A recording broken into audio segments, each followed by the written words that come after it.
Welcome back, WNST, Towson, Baltimore, and WNST.net.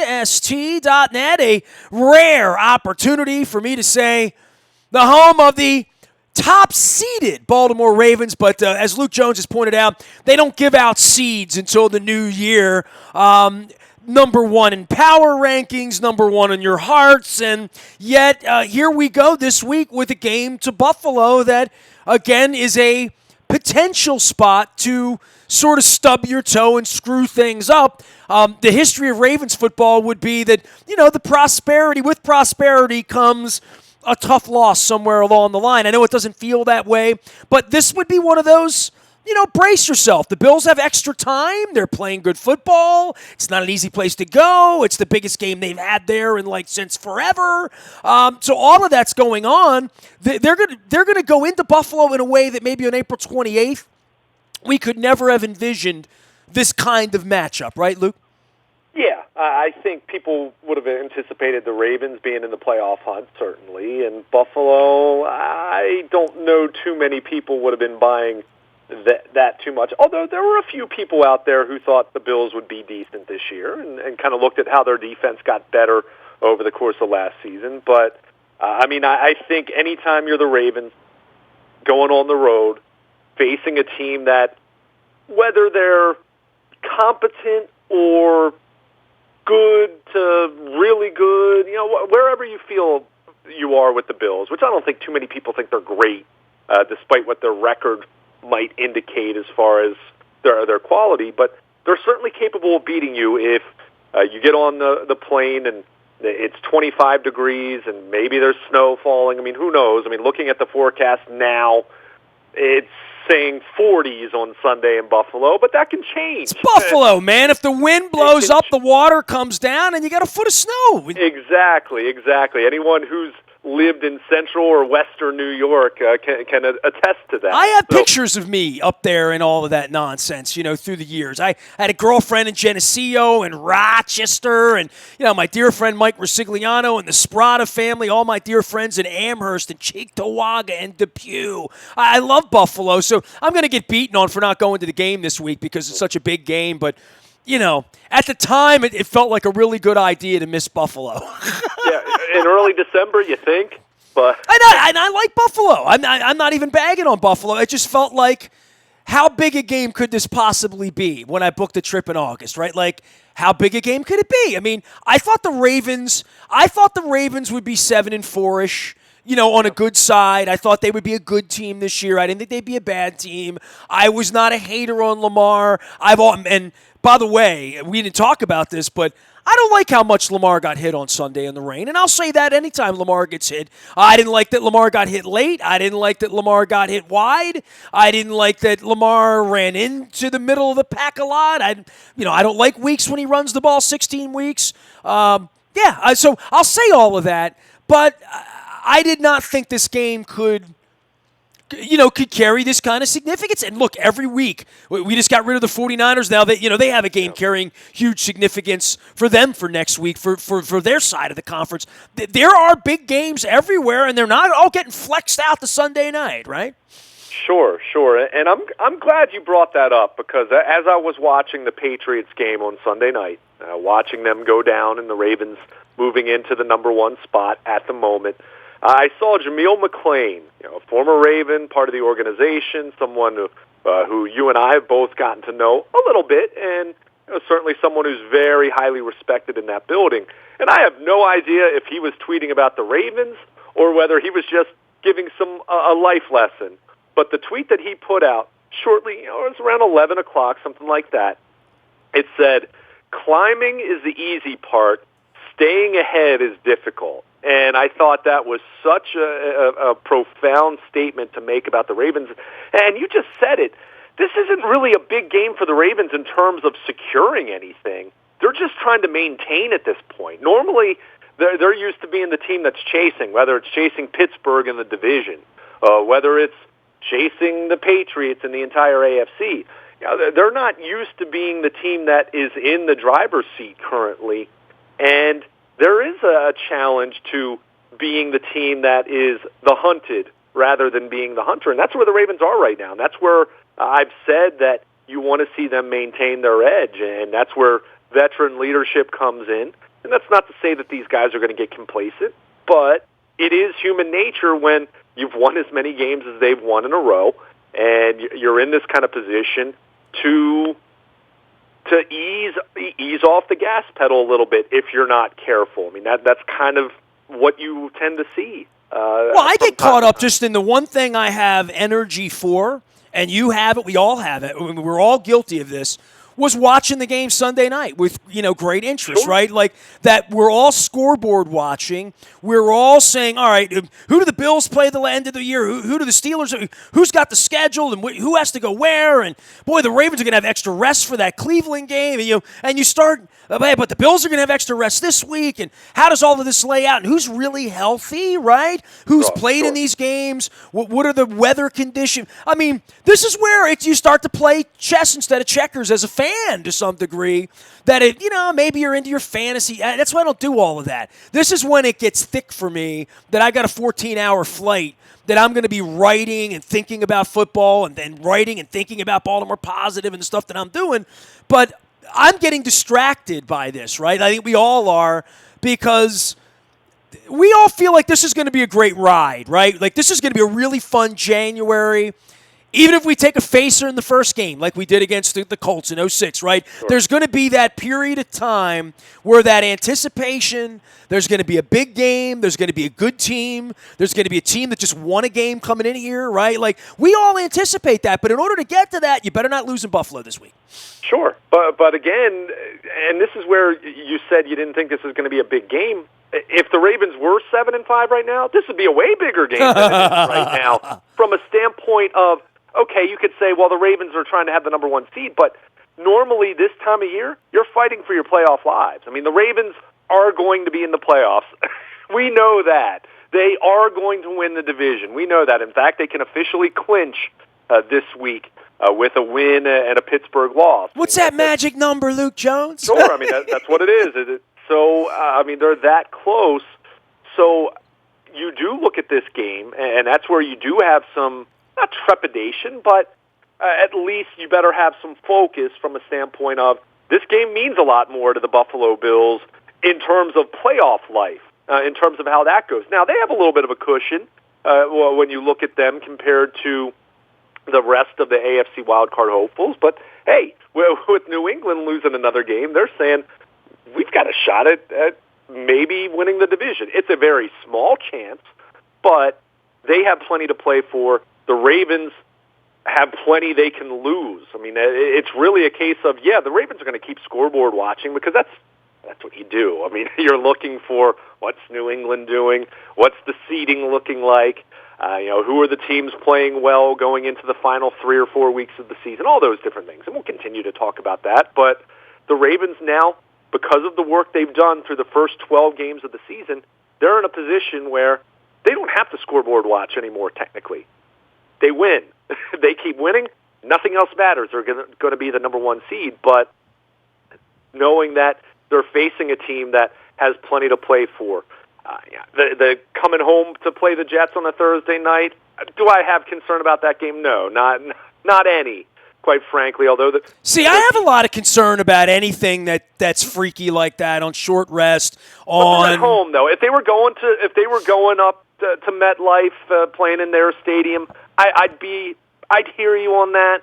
I don't have a lot of concern about that. But my point is, all of these games that they're still have to play between now and January. I mean, the playoffs, like I said, still a quarter of the season to play in the regular season.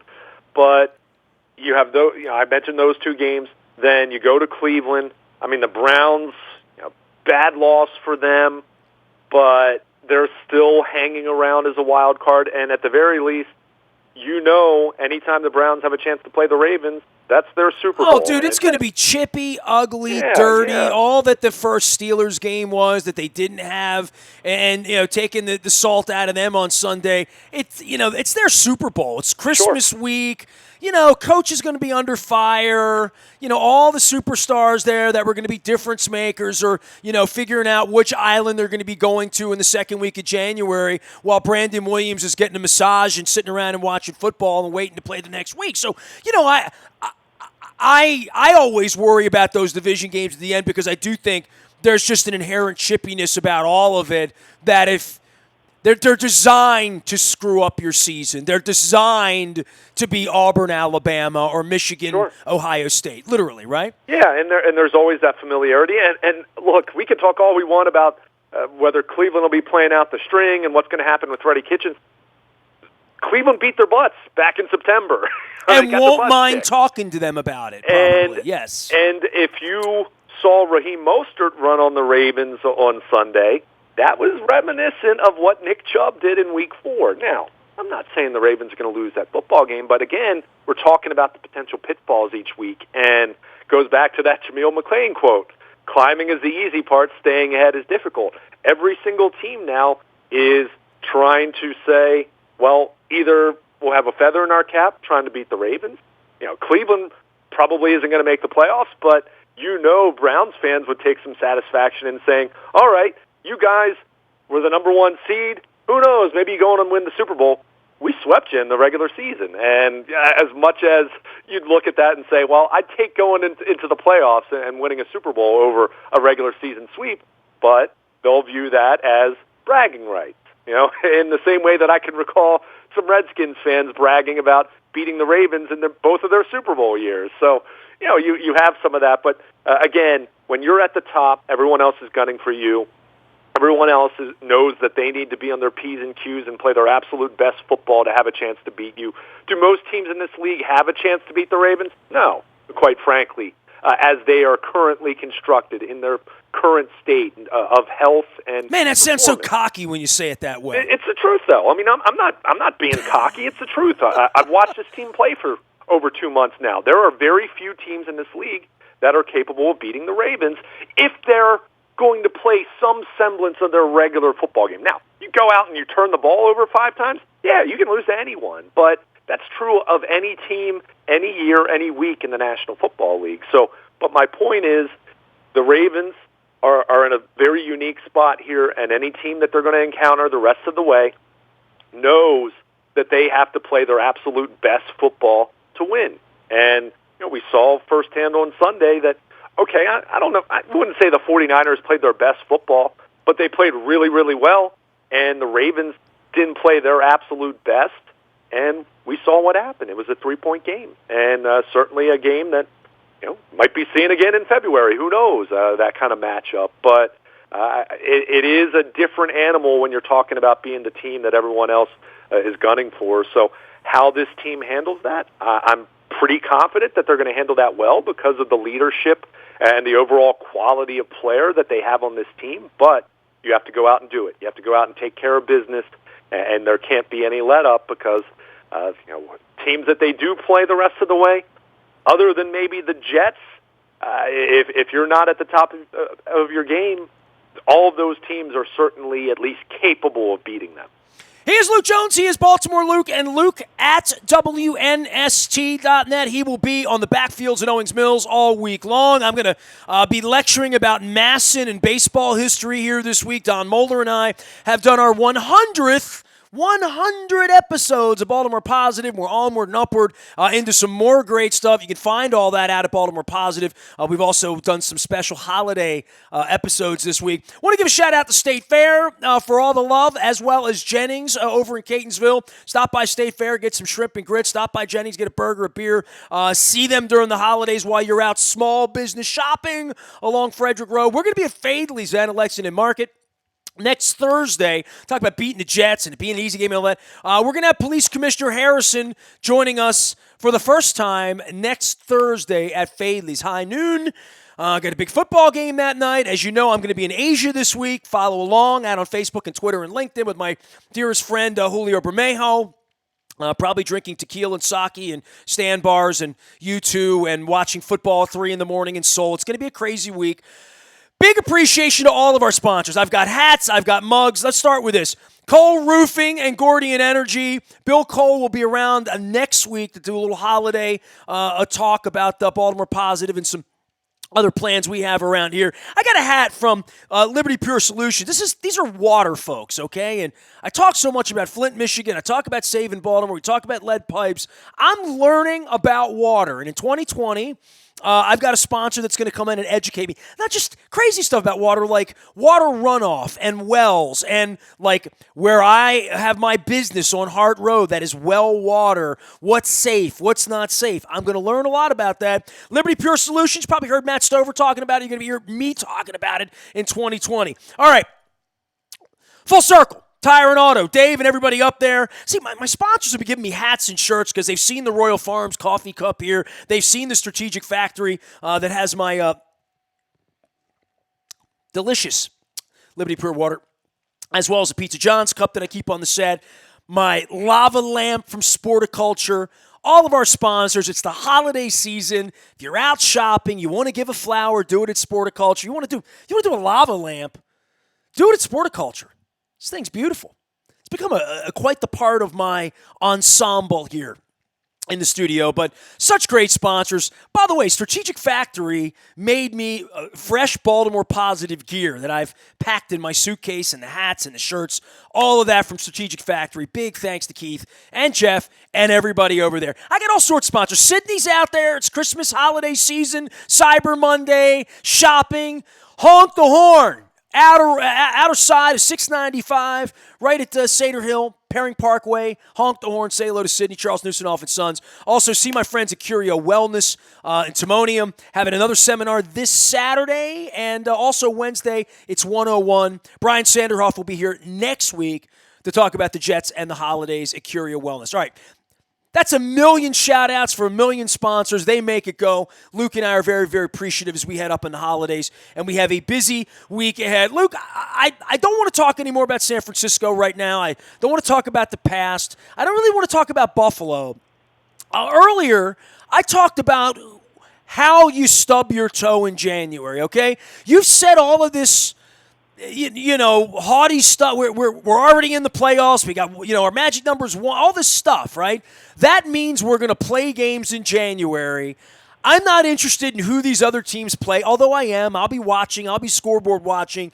But I really am watching what Kansas City did on Sunday late in the day and saying, going to have to beat them. And have done that yet. And going to have to beat them. And then even if you do that, Tom Brady, and, I know it looked relatively pedestrian for the better part of 3 quarters, and there was a little comeback heart in Tom in Houston. And I know we made it look really, really easy against Deshaun Watson, but I remember making it look easy against the Chargers last year, too, first time around, out there in the little pinball machine out in Carson week before Christmas. So, my eyes are now on, to your point, me watching these videos of me from 2007 in Tokyo and my broken heart about Steve McNair and all that. I'm trying to figure out if there's not a parade, right, there's going to be a broken heart. And if the broken heart comes in Miami and you and I get a week of Super Bowl and somehow they lose to the 49ers or they lose to the Saints or whatever, if we get to that far, I'm not going to say that's a successful season because John Harbaugh wouldn't want me to say that, but I would accept that at this point. I'm trying to figure out how to get to, as Lamar Jackson said in the bleed-at moment, we're going to a Super Bowl. Kansas City, the Patriots, maybe the Steelers, right? Maybe the Bills. We're going to see them this week. These are teams we need to be looking at and saying, what do they have under the hood? And you start to judge the Patriots, and I heard you making fun of them. It's very clear that they're missing elements of what they used to have, right? And now the one thing they used to have is they made us get on the bus and have to come up there. They don't even have that in their golf bag right this moment, right? So we look at them differently as a team that would come in here, right? But either way, there's going to be whatever we had here on Sunday in the rain, we're going to have one more of those against a team of similar ilk, Kansas City, New England, whomever it is, but whatever it is. And then there's going to be another one if we win that. All of that is what I think we start to focus on 6 weeks out. Whether we beat the Bills or not, we're still going to have to win games in January. There is no question about it, and I think what's interesting about that, and I want to be very clear, this isn't a Lamar Jackson exclusive comment. This is a Ravens offense commentary. We're talking about teams that have seen this offense now. Certainly Kansas City's seen it a couple times now. They saw it in its infancy last year in December in Arrowhead, and they've seen it now, although it certainly evolved a good bit from where they were in Week 3. Certainly New England has seen it, and we saw the Patriots have all kinds of problems against it. And Houston, I mean, we know how that went. But, and you mentioned this as far as the Chargers last year, how about the Ravens back in 2012 against the Broncos? The Broncos came into Baltimore and embarrassed the Ravens. And then they played about a month later, and we know what happened there with the Mile High Miracle. So, well, I mean, we won a Super Bowl when we were not feeling very good about ourselves at this moment, and there were other teams like Denver and like New England that had Peyton Manning and Tom Brady that were feeling really good about themselves at that point. So, how you feel about yourself December 2nd, I would encourage any Raven fan to go back and look through the power rankings on December 2nd and maybe eliminating the Patriots of the weirdness of how much they've cheated over the years. But look at whoever the power rankings 1 and 2 were on December 1st, and let me know how many times they really got to the Super Bowl and won it. Only one team wins, man. And I believe that they're the best team right now. I do believe that. I do too. I believe that. But then there's, all right, I'm not really worried about where we are right now on the road. I'm looking through the dashboard. I'm looking through the windshield, and I'm like, all right, how's the hood? How much gas do we have? What's the weather ahead? And John Harbaugh's looking at all that. Hey, and by the way, this is fascinating because the Bills have extra rest, right? And that's always been an issue. The Ravens will have extra rest for Cleveland and not so much for the Jets. They're certainly looking at this as we're going to get a weekend off in January watching everyone else if we handle our business. And that, to your point, that's the first order of business is getting that week off. But there are some little mini buys. There's some nice things happening if you're John Harbaugh and you're trying to draw out that updated schedule on how we get to and win a Super Bowl, right?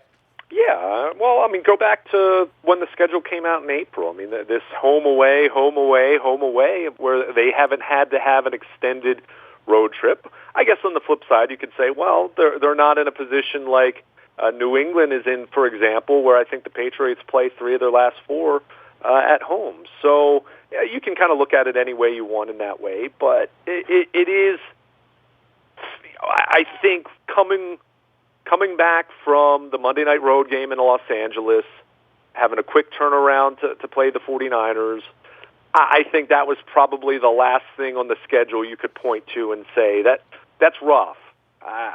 Yeah, you don't like having a Thursday night game late in the season. I'll hear that, but they have it at home.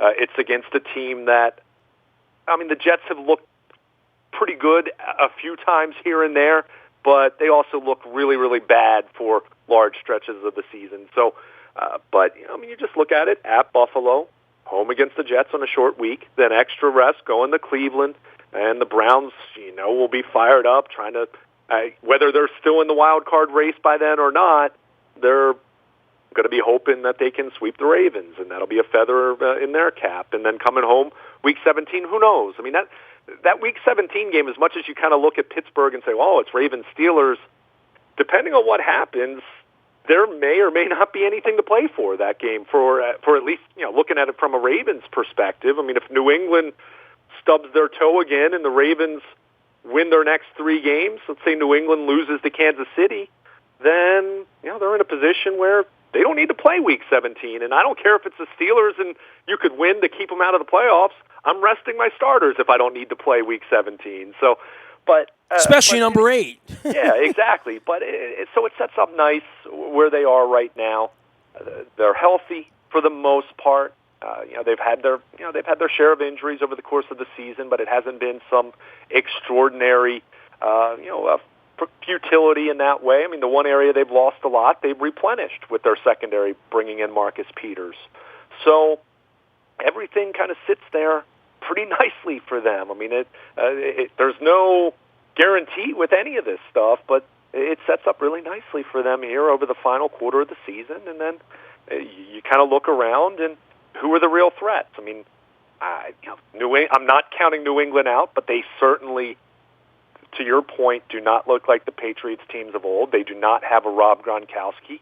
They do not have a Randy Moss at the wide receiver position. I'm still waiting for them to re-sign Antonio Brown at this point, and that would not surprise me because they signed him in the first place. So, I'm not. If right now, a month from now, if we're talking about New England having Antonio Brown, remember having this little conversation here, and Luke said he wouldn't be surprised at all because I think they're kind of desperate on the offensive side of the ball right now. And when they're desperate, they cheat.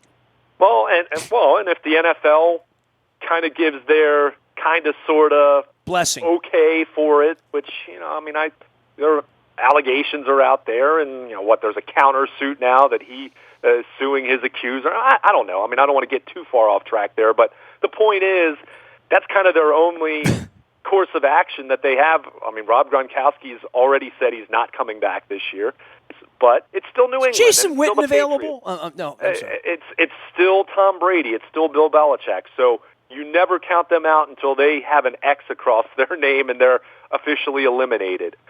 Yeah, I don't want to see Tom Brady get off the bus the third week of January here. I mean, I don't. There's always a mental edge there. Even if you win, there's always a mental edge there. Well, I mean, you do, but you don't. I mean, like, you're going to see some. I guess my point is you're going to see somebody coming off the bus, right? Sure. And you'd love for it to be, third-string Pittsburgh because they beat Kansas City, and then the following week some miracle Bills team because they went and beat. Yeah, you know what I mean? Like, you'd love for it to be that, but.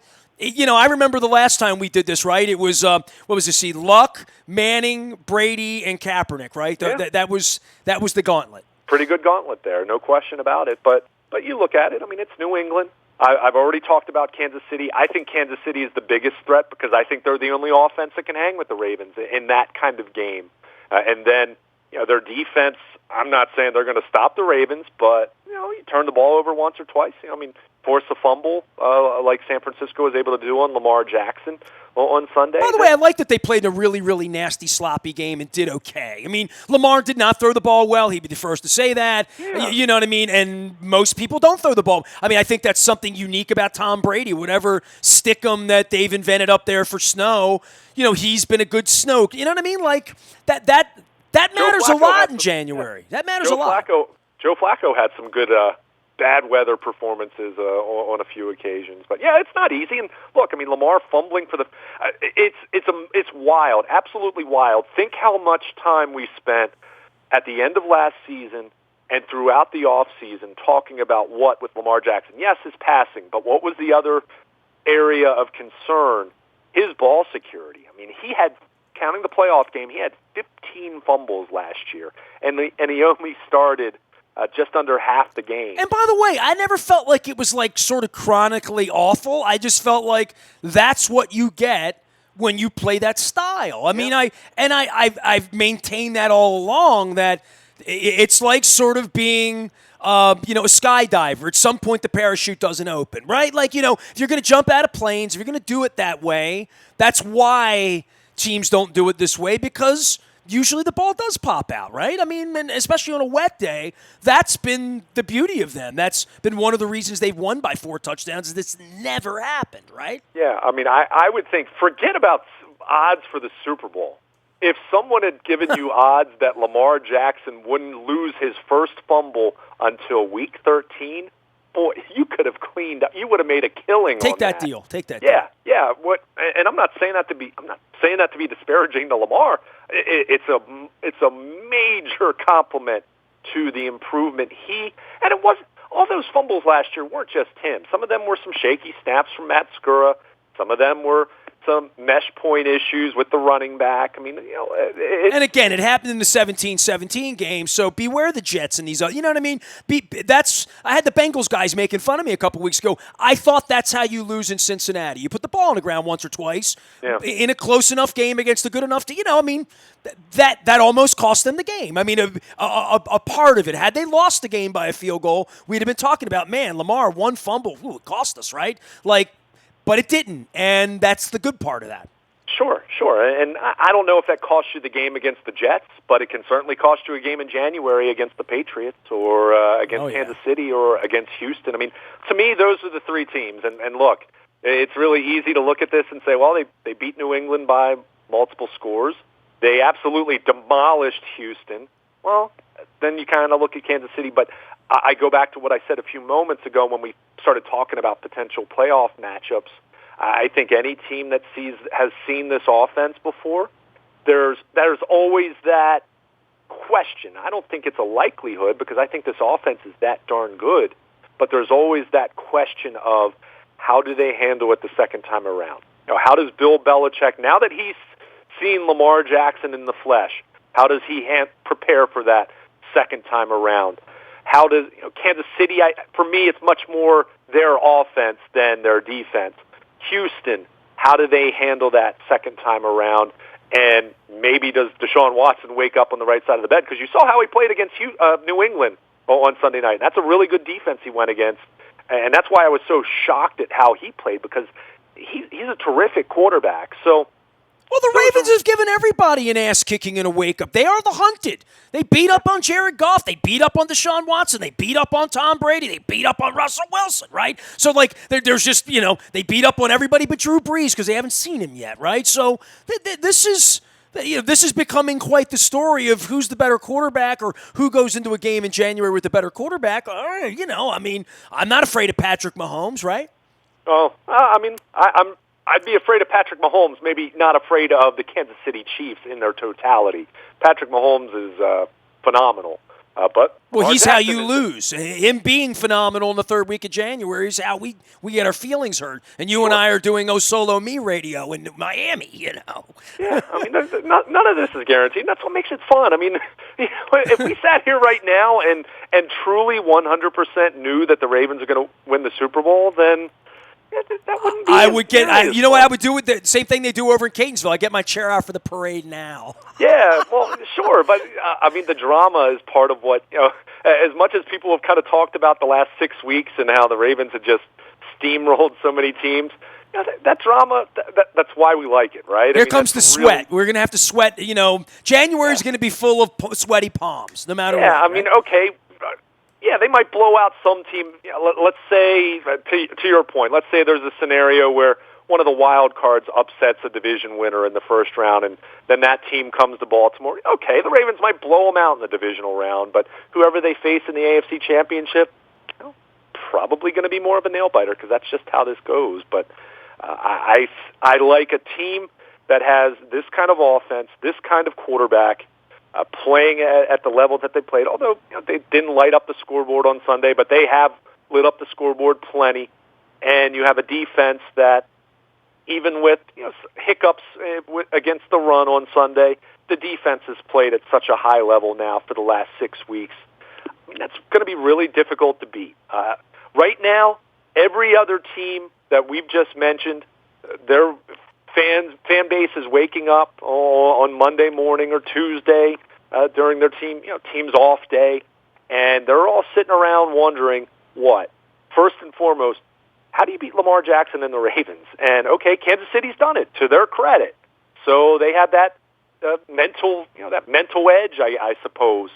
But every other team, New England, Houston, whoever, they're all talking about how in the world do you beat the Ravens. And not to say it can't be done, but it just speaks to how impressive they've been and how challenging it is going to be for any of these teams. So they play the games. We'll see what happens. As I said, there's still a quarter of the season to go, but the fact that we're talking about potential January matchups just shows what kind of impressive work this team has done. But, hey, they can't take anything for granted, or they'll go to Buffalo and get their feelings hurt on Sunday. And Luke will be out on the backfields preparing for said trip to Buffalo. I will be in Asia. You can follow me out on social media, Facebook and Twitter and LinkedIn and Snapchat. Want to give some love to Lee Tessier and the Lee Tessier team, giving you instant cash offers on your home. Get your home sold guaranteed. Wishing everybody out there a happy holidays. If 2020 is your year to move, to buy, to sell, to think about things, to figure out where you are, trust our friends and the Lee Tessier team. You can give them a call right now, 410-638-9555 or online at leetessier.com. Also want to give some love to our friends at the buyatoyota.com Audio Vault. It is there 24 hours a day. You can listen from anywhere in the world. I know, because I'm going to be listening and watching from Seoul, Korea later on this week and doing post-game from somewhere there with the NFL ticket. I don't know. Follow along. I'm going to have last time I was in Asia in 2007, I had video camera, but not like live capability. It's actually the first time I ever saw mobile devices stream video was in Tokyo in 2007. I have no idea what I'm going to see that I've never seen before, but I'll be there to see it, and so will you. So big week here at WNST, big Baltimore positive week. You're going to hear a lot of cool stuff going on this week. Don Moeller and I celebrating our 100th Baltimore positive episode. So if you see Don Moeller, give him some love as well. I am Nestor. Nasty at WNST.net finds me. We are Baltimore Positive and WNST.net, AM 1570 and WNST Towson, Baltimore. And the Ravens are the best team in the land, and we're excited about that.